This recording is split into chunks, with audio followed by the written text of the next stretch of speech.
Hey guys, welcome to another episode of Amber Unfiltered. Today I wanted to talk to you guys about this new show I'm watching on Hulu called Alien Earth.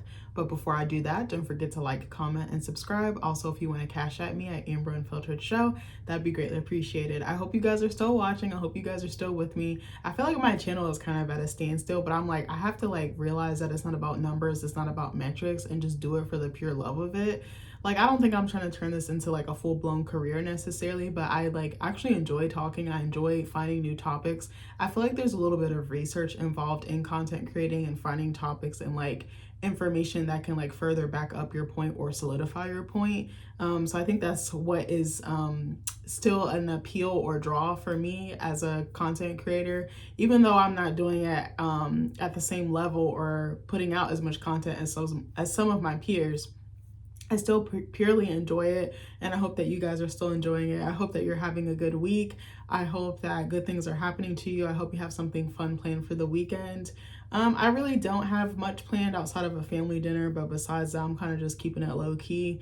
I've been in my creative bag, and I'm just kind of enjoying that because I'm that's one of the very few things that makes me feel happy, and it also makes me feel free, which I think is very important to emphasize. I also wanted to tell you guys about this new LaCroix flavor that I tried that is so fucking good. I think it might be my new favorite.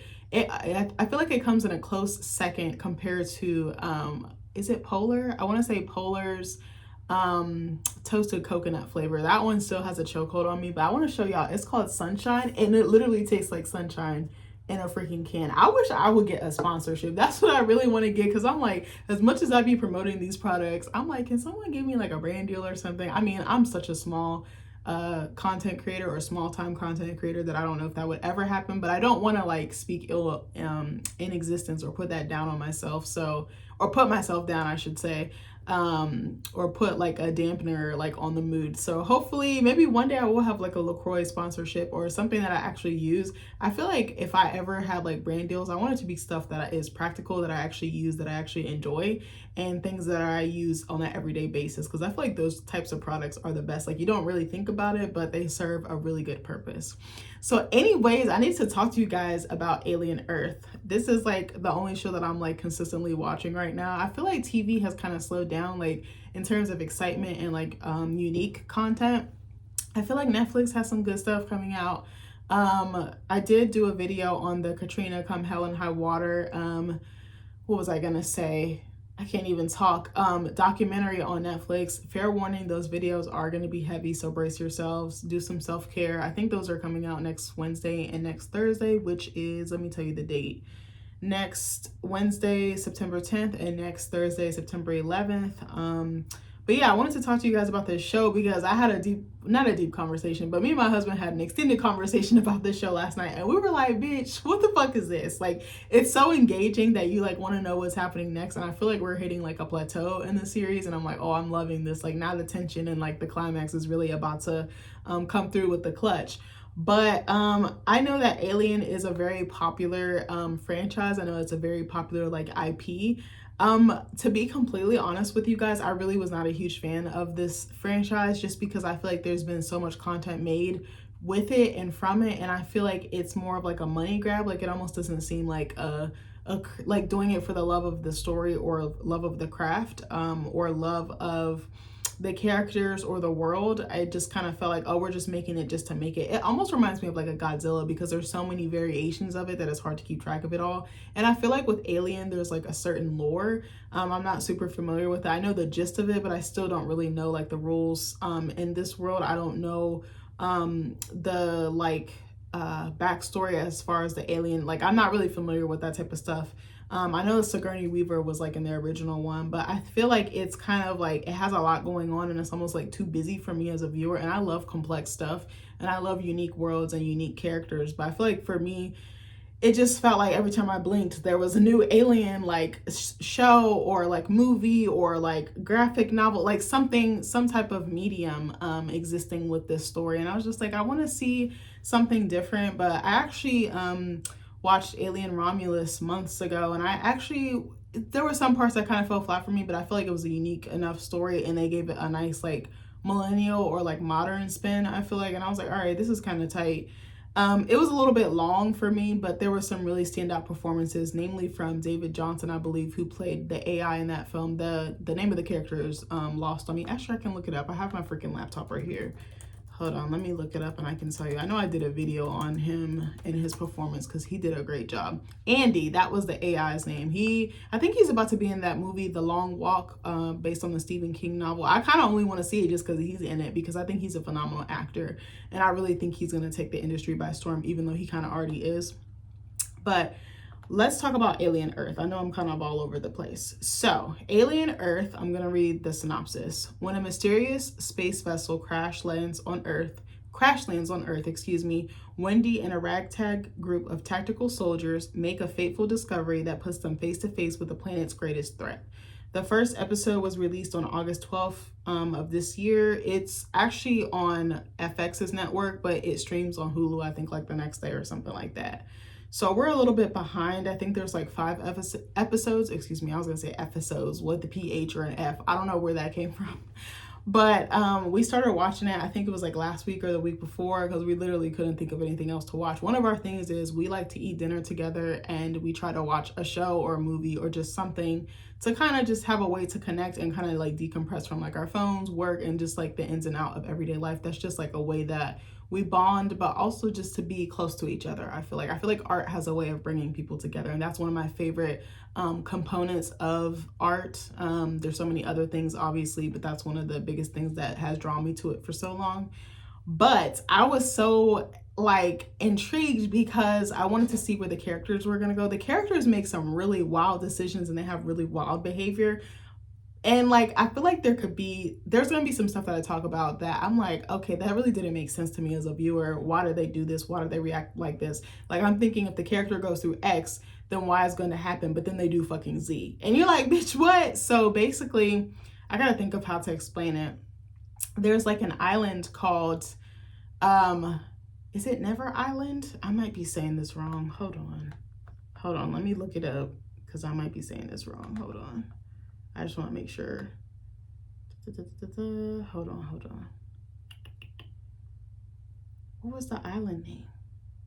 What was the freaking island name? Hold on.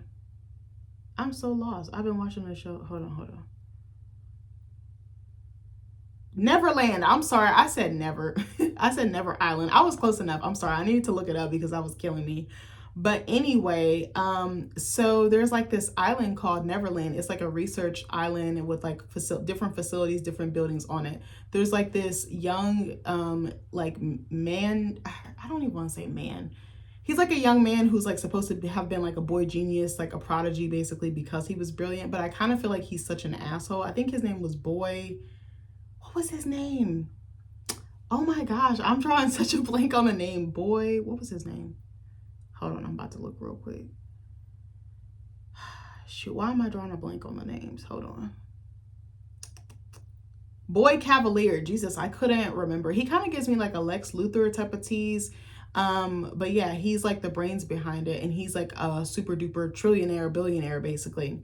So he basically makes these like synthetic beings. They're like part human, part robot. Basically, a person's consciousness is transferred into the synthetic body. So me and Nick had a debate, and I feel like I was slow because he was eating my ass up for real, because we were like, is this ethical? Because we weren't sure if it was. And I don't know if y'all remember in another video, I was talking about, what was that analogy he used? Odysseus's ship or something like that, where like if you have an original thing, I think it was like a ship. I can't remember if it was Odysseus or another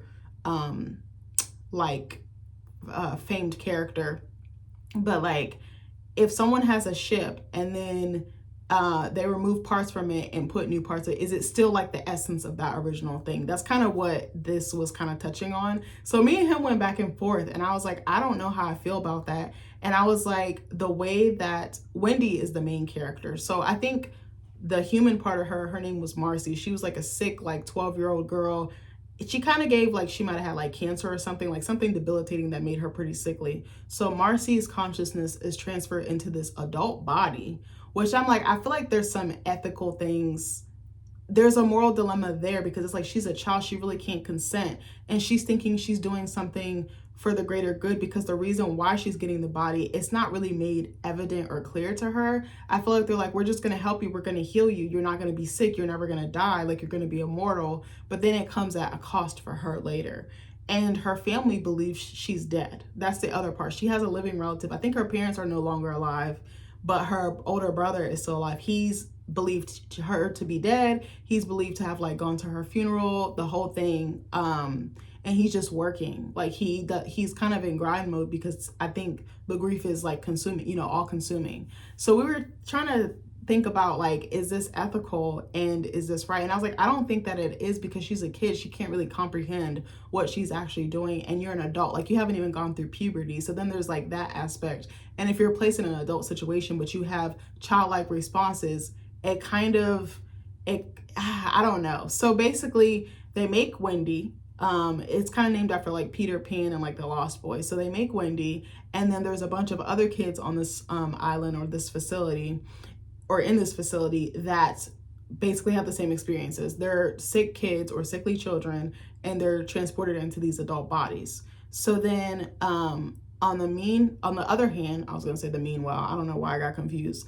On the other hand, and I might be saying this like incorrectly, I'm not really trying to, I'm trying to remember, I don't really have any notes. I have like Wikipedia pulled up with like a synopsis of stuff. But in the meantime, there's a Weyland-Yutani ship, I believe, like in space, and it crashes, and basically all of the cast and I was gonna say the cast and crew. Why am I thinking of like movies? I'm sorry. All of the crew basically dies, with the exception of this AI. What was the AI's name? Hold on. I believe it's Morrow. He's like a cyborg. So he's human and robotic, or robot. And he basically is like, I'm in mission mode. I got to do whatever it takes to protect the IP on the ship, because they have some of the alien specimens on the ship. I think it's like the xenomorphs, the face huggers, and some other critters. And it crashes on not Neverland, but it crashes somewhere else. I forget where. And that's when all hell breaks loose, because Wendy is able to see her brother, but her brother can't see her. So she's been monitoring him from afar, and she sees that he's gone there, because her brother is a medic. That's what I want to say. Her brother is a medic, Hermit, I believe, and is his name. And so she like bargains. She's like, I think part of her wants to reunite with her brother and reveal her true identity, and reveal like her new body and her new autonomy and her new life or reality. But then the other part of her is like, we can help save these people, you know, because the ship crashed in like a city. So like people are hurt, people are wounded, and they also want to investigate the contents of the ship. So they go, they have no training, they have no like combat experience. They don't really know, like they're kids in adult bodies. So to me, that's kind of confusing. Not confusing, but it's like, they don't even know what they're signing up for. And I don't think they realize what danger or what threats they're up against. So obviously they run into the xenomorph, and then a whole thing erupts. But then Wendy is reunited with her brother, but then her brother becomes basically confined to Neverland. And then Weyland-Yutani is like, hey, give us our shit back, because they steal the alien specimens off the ship. I think some of the problems I have with this is it jumps right into the action. We don't really understand what the characters want. We don't really understand their behavior necessarily. They don't really, it's like it immediately jumps into the story, and I feel like I haven't had time to sit with the characters. I know that this is a very popular franchise and it's been around for decades, but I feel like for someone who is like me, a new viewer who doesn't really understand or know the extent of the lore or is familiar with it, I think it would have been nice to kind of like get our feet wet, allow us to dip our toes into the pool before we just jump into the characters. And I think that the characters lack depth or dimension. Like Boy Cavalier, he's supposed to be this genius, but all we see is him being a complete tool, a complete dick to other people. He bosses other people around, but he's not showing his intellect. But then me and Nick had a conversation about this. It's like, you can actually be intellectual or smart, but it can manifest in different ways. And what I mean by that is, Boy Cavalier is smart in the sense that he's able to manipulate situations for his benefit and to get something out of it. And that's what I think was very interesting. Like, I was like, oh, he's not smart in like the textbook or academic or like right on the nose. It's more subtle. And I was like, oh, I see. And he wants to have like these really deep conversations, and he has an interesting worldview. But I was like, oh, okay, that was kind of interesting how he was played, because I was like, I've never seen a smart character played like that before, at least not in recent memory. Wendy is probably my only favorite character, as well as Moro, because there's a little bit more depth and dimension to them. Wendy is like, she's wide-eyed, she's like bushy-tailed, bright-eyed. She just wants to be reunited with her brother. She thinks, she views the world with like a rose-colored lens. I almost feel like a childlike naivete, I think, and it almost gets her in trouble. It's like she sees everything as like rainbows, sunshine, kittens, cupcakes, like, but it's like, girl, that's not how the real world operates. I think I love Moro the best, which is the AI that is commandeering the ship, because we see his humanity, but we also see the mechanicalness or the autopilotness. I know that's not a word.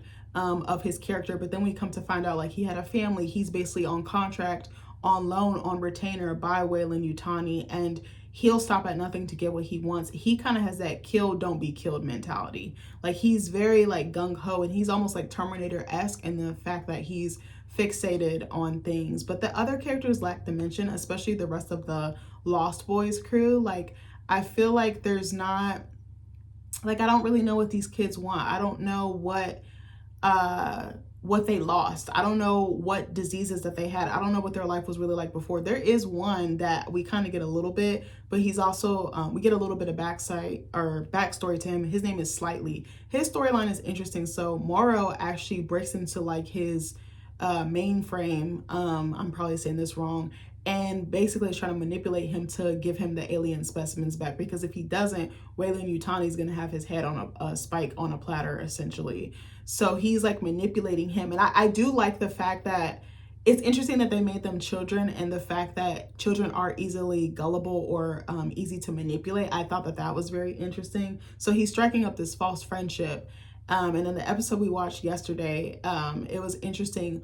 Moro actually got the boys his real name, and he hunted his family down and was like, if you don't do this, I'm going to come for your family. And he flipped some of their conversations and some of the like personal or sensitive information he provided and used it to his benefit. So to me, I actually think he's smarter. Moro is smarter than Boy Cavalier, because he's able to manipulate it in such a deep way, in such a way that'll hurt, that you have no choice but to do the thing that you wouldn't normally do in a situation, because you know it's going to cost you on the back end and even in the front end, I would say.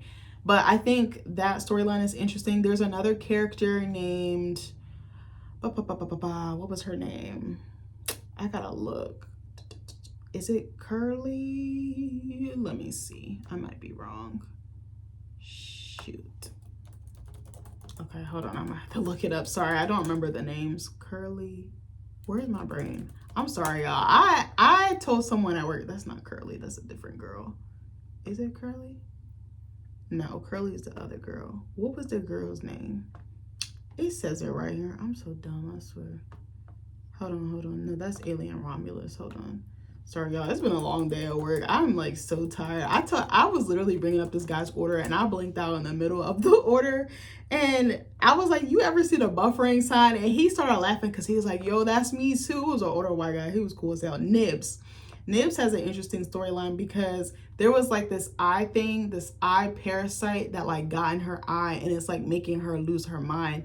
And now she thinks she's with child. And I thought that that was interesting. I was like, her storyline, sometimes I feel like the supporting characters have a better storyline or arc or trajectory than the main characters. And I think that's definitely the case for this show.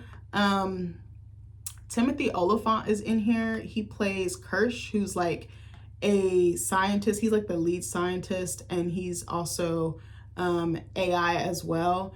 And he's kind of supposed to be like wrangling the Lost Boys, and I don't know, he's very mechanical. I think Timothy Olyphant plays him really well, but I also want more depth from him, because I know Timothy Olyphant to be a very strong actor. I remember watching him in like his Justified days. So I think for me, I have like a sentimental attachment to him as an actor, because I've been watching him for so long. I believe Walton Goggins was in Justified as well, and they played like perfect like adversary, like hero, like it was like a game of cat and mouse, and I absolutely loved it. Also, shout out to Walton Goggins, because he's finally getting the credit that is long overdue. I definitely feel he's such a phenomenal actor. Like, he can literally play anything. I know this isn't about him, but I just wanted to throw that out there.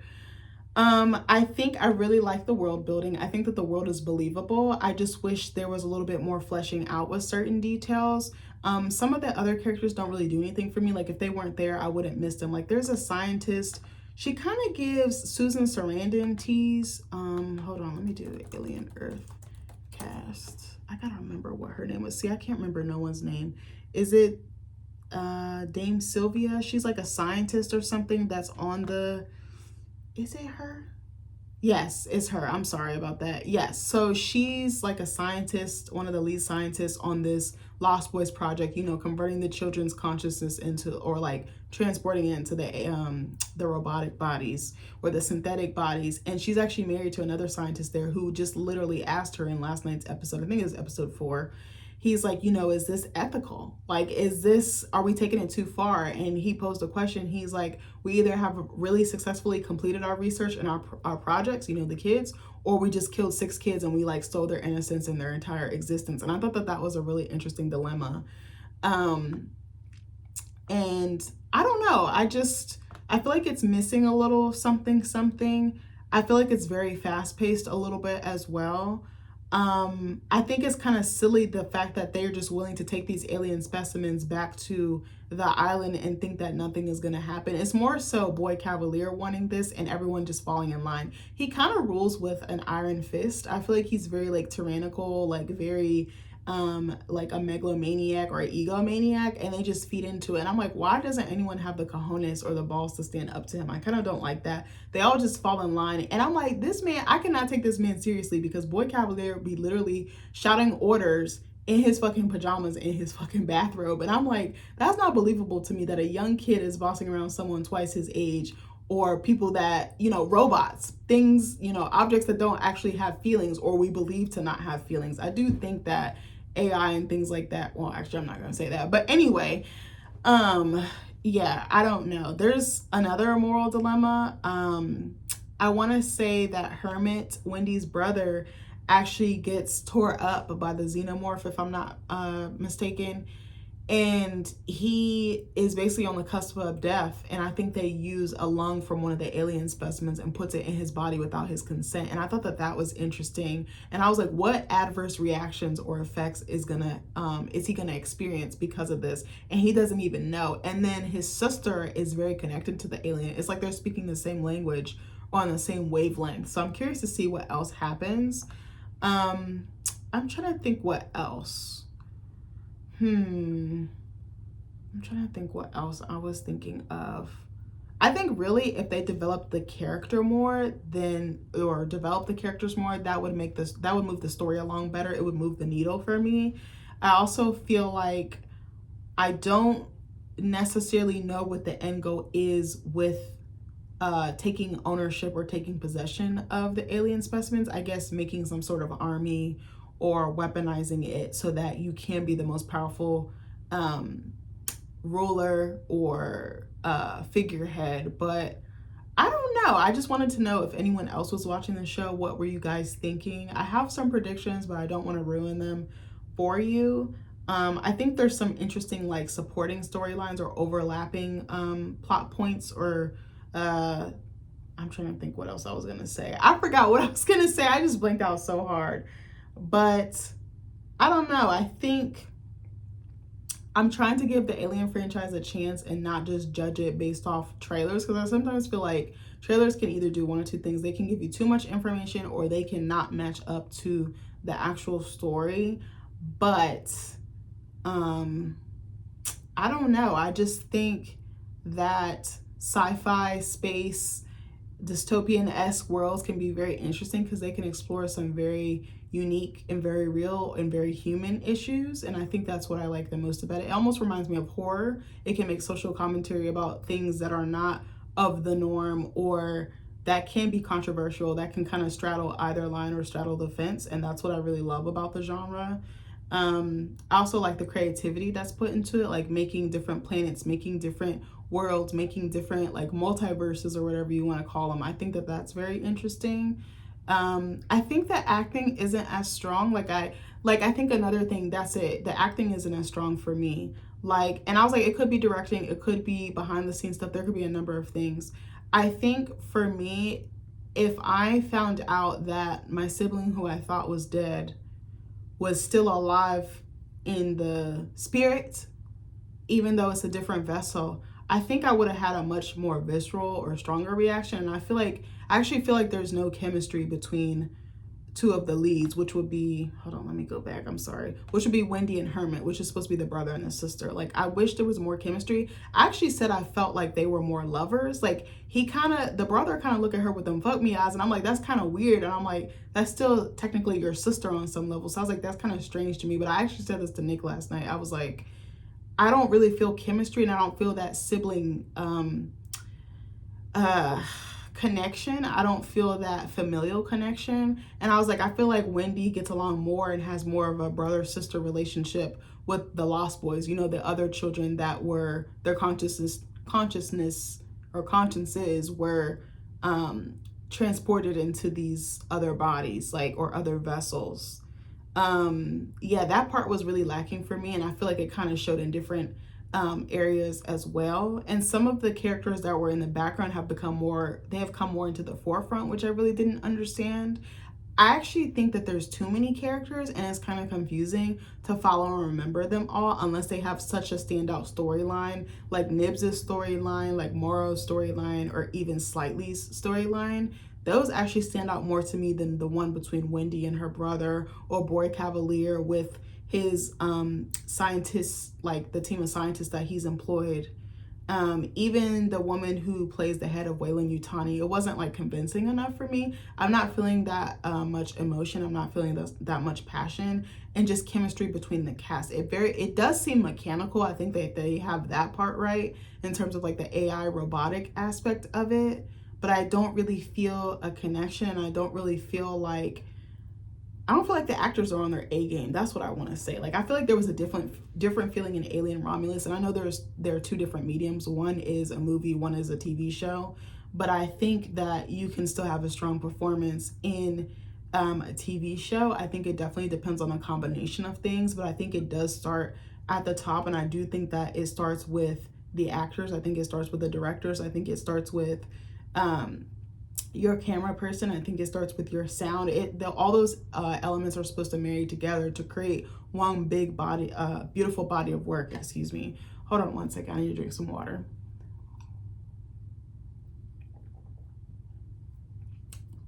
God damn, that is so good. It has like an interesting aftertaste too. It literally tastes like a blue sky in a glass. I can't stress that enough. But yeah, I think that was the biggest takeaway for me, and that's why it kind of falls flat for me. But I'm like, I'm going to keep watching because I want to see how this progresses. I want to see, like, now I'm getting to the conflict, and I'm getting to the tension and seeing what's going to unfold. And I'm like, oh my gosh, I have this guess. And I also feel like some stuff is not so cut and dry. Like, Nick's able to pick up on stuff. I feel like when the art suffers in some aspect, or isn't as clear, or is not as cohesive, I feel like I struggle to understand it as a viewer. I consider myself a smart person, but some TV, the way it's developed and the way it's put together or spliced and diced sometimes can confuse me. And he'd be like, oh, I get this, and it's like, you're filling in the blanks. It almost reminds me of science, like, where you kind of have to have pre-existing knowledge. You have to have a certain mind to understand it, because certain subjects, they can be much more complicated to understand. That's kind of how I feel about this. I think, past people from other Alien franchises, past people from other Alien projects have come on board. I believe Ridley Scott is an EP. Noah Hawley, well, the name is ringing a bell. Actually, let me look it up. I was like, I don't know where I saw that name, but I know it. I think he's worked on previous Alien stuff. Oh, he created it, but then has he worked on other Alien stuff? He did Fargo. He did, oh my god, why is my thing acting like this? Hold on, I want to see what his catalog is like. He worked as a paralegal. That's wild. How did he go from that to making movies? I'm sorry, I'm over here all up in this man's business. Hold on, so oh, he worked on the first 3 seasons of Bones. He did a Fargo, like I said earlier. Oh, so did he not do? Oh, he's the creator of Alien Earth. He's a writer, director, and producer on it. He wrote a film called The Alibi in 2006. I feel like I've seen his name in something before. Okay, maybe not. Hold on. I'm trying to see. I swore he did. Sorry, I'm trying to look at his catalog. I swore he did something else. Maybe I just seen it on another project and it was ringing a bell. But his name feels very familiar to me.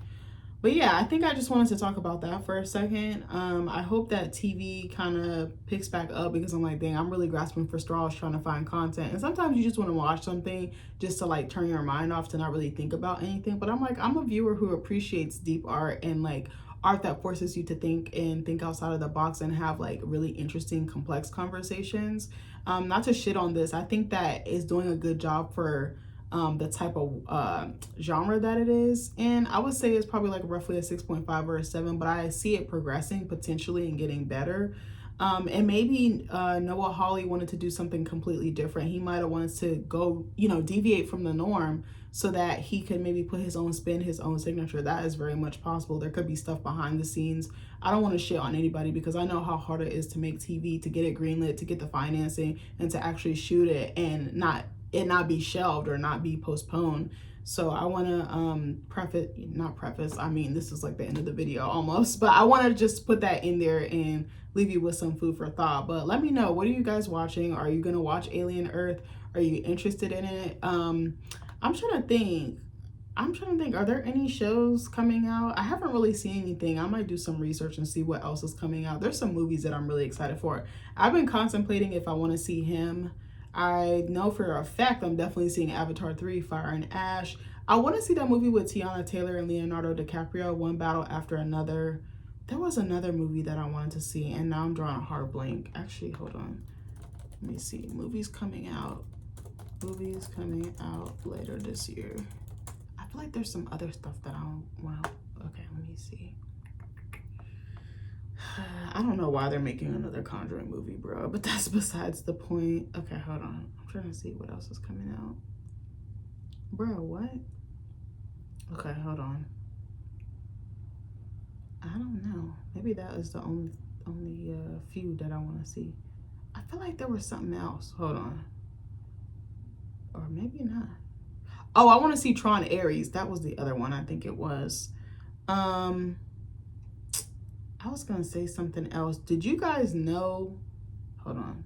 Did you guys know that there's something called, let me tell you the right name before I fuck this up. I'm going to wrap this video up, but I just wanted to tell y'all this before I logged off. Okay, hold on. I want to give you the correct term, because I just found out about this and I was going to do it, but then something kind of came up, so then I couldn't do it. All right, there's something called, where did I join that? Oh, is it not every week? Oh, bruh. Or is it every other week? Hold on. I gotta look. This is killing me. Okay, hold on. Let me see. Oh, or is it once a month? Hold on, y'all. I gotta look up something. This is crazy. I know I seen it. I know I'm not crazy.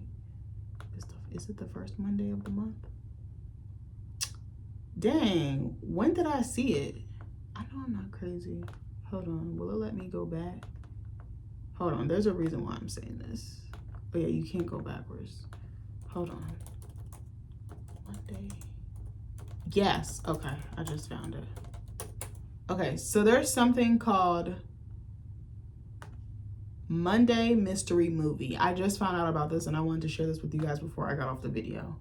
So they'll do, it's basically like a lottery kind of, or I'm trying to think, or yeah, I guess it would be like kind of like a lottery, or like a, not a lottery, what's the correct word? I can't even think right now. I'm sorry, I'm so dead right now. So there's something called Monday Mystery Movie, where movie tickets are $5 at Regal theaters. So I don't know how often they do this, but you basically buy your tickets, but you don't know what movie it is. The people working in the theater don't know what movie it is. The only thing you're given is the runtime. That's it. And I was like, that's kind of cool. It's like a Jack in the Box. Like, you don't know what you're going to get. Life is like a box of chocolates. You never know what you're going to get. I don't know why I said that.